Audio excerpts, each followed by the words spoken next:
Hello বন্ধুরা, রুহি লাইফস্টাইলে আপনাদের সবাইকে স্বাগতম। আজকে আমি বানাবো রাম করলার একটা চিংড়ি মাছ দিয়ে একটা তরকারি। শুধু লাগবে জিরের গুঁড়ো আর ধনের গুঁড়ো, এই দিয়ে এটাকে বানাবো। এটা আমি নৈনিতাল থেকে নিয়ে এসেছি, পাহাড়ের, আমাদের এখানে পাওয়া যায় না।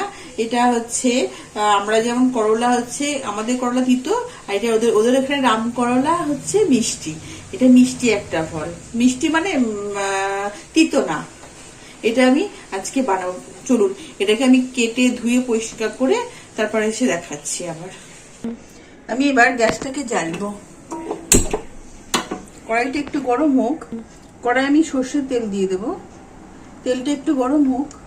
আমার তেল গরম হয়ে গেছে। আমি এই যে কুচো চিংড়ি মাছগুলো নুন হলুদ মাখিয়েছি। এবার আমি জলটাকে একটু চিপে মাছটা একটু ভেজে নেব।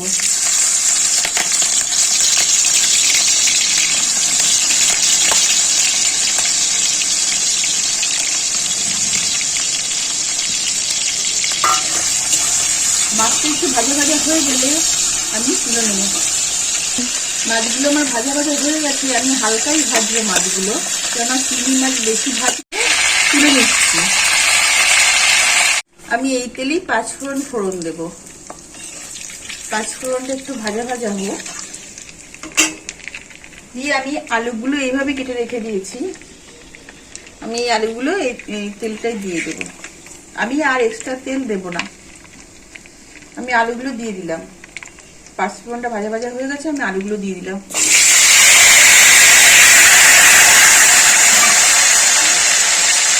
আমি এর মধ্যে সামান্য লবণ দিয়ে দিলাম, হলুদ দিয়ে দিলাম। দিয়ে এটা একটু ভাজা ভাজা হোক।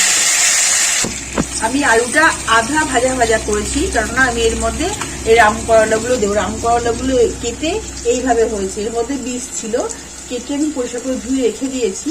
আমি এবার এগুলো দিয়ে দেবো।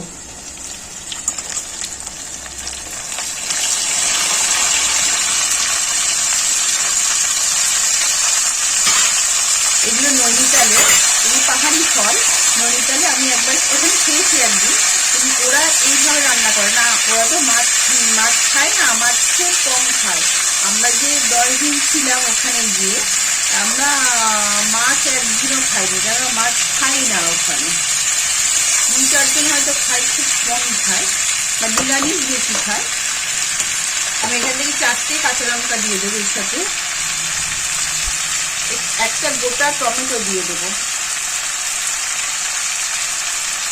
আর একটা গোটা পেঁয়াজ দিয়ে দেবো।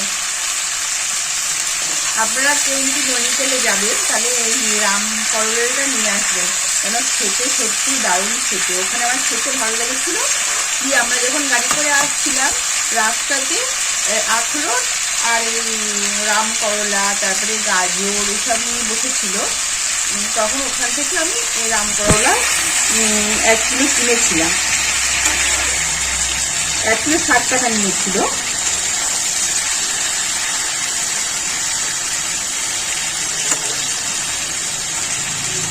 এখানে তো আমাদের এত তেল মশলা দিয়ে বানিয়ে দেয়নি, যেমন একটু ভাজা ভাজা টাইপের বানিয়ে দিয়েছিল, কিন্তু টমেটো দিয়ে পেঁয়াজ দিয়ে ভাজা ভাজা বানিয়ে দিয়েছিল, কিন্তু খেতে সত্যিই দারুণ লাগছিল।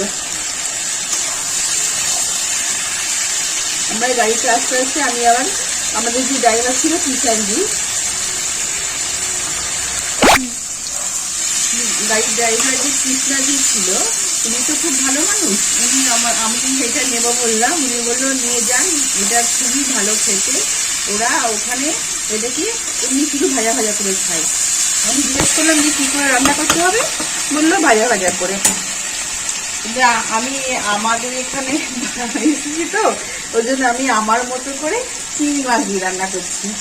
এটা আমি এখানে ধনে আর জিরে গুঁড়ো এবার দেবো। আমি ধনে আর জিরে একসাথে, ধনে আর জিরে একসঙ্গে মেশানো আছে, আমি এটা দিয়ে দেবো। আমি একটু নাড়াচাড়া করবো।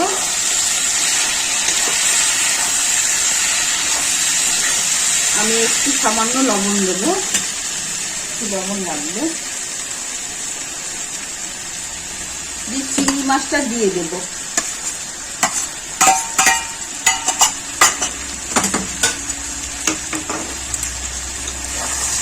আমি একটু ভালো করে একটু কষাবো, এটাকে দিয়ে একটু মাখা মাখা হয়ে যাবে।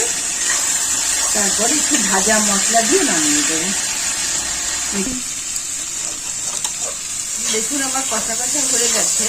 আমি এবার এটাকে একটু জিরে গুঁড়ো আর ধনে গুঁড়ো দিয়েছি, আর একটু না ভাজা মশলা দেব। আমি একটু ভাজা মশলা দিয়ে দিচ্ছি।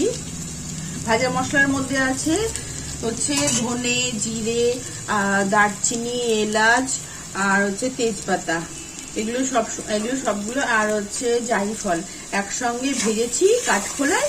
আমি কিছু শুক্তো করলে কিংবা কোনো ভালো কিছু যেগুলো লাগে ওলের তরকারি করলে ওগুলোকে আমি দিই। এটা যেমন এটা দিলে টেস্টটা। রান্না আমার ডান, গাছ আমি অফ করে দিলাম। এবার আমি দেখুন রাম করলার কষা বললে হবে, ভুল হবে, ভাজা চিংড়ি মাছ দিয়ে ভাজা, চিংড়ি মাছ আলু দিয়ে ভাজা আমার তোলা হয়ে গেছে। দেখুন দারুণ কালার এসেছে, আর দেখতেও খুব সুন্দর হয়েছে, আর খুব সুন্দর গন্ধ ছাড়ছে। চলুন, আমি এখানে একটা কাঁচা লঙ্কা গুঁজে দিলাম। আর দেখুন এই রান্নাটা দারুণ দেখতে হয়েছে, খেতেও ভালো হবে। এই রান্না যদি আপনার ভালো লেগে থাকে তাহলে লাইক, শেয়ার এবং সাবস্ক্রাইব করে দেবেন প্লিজ।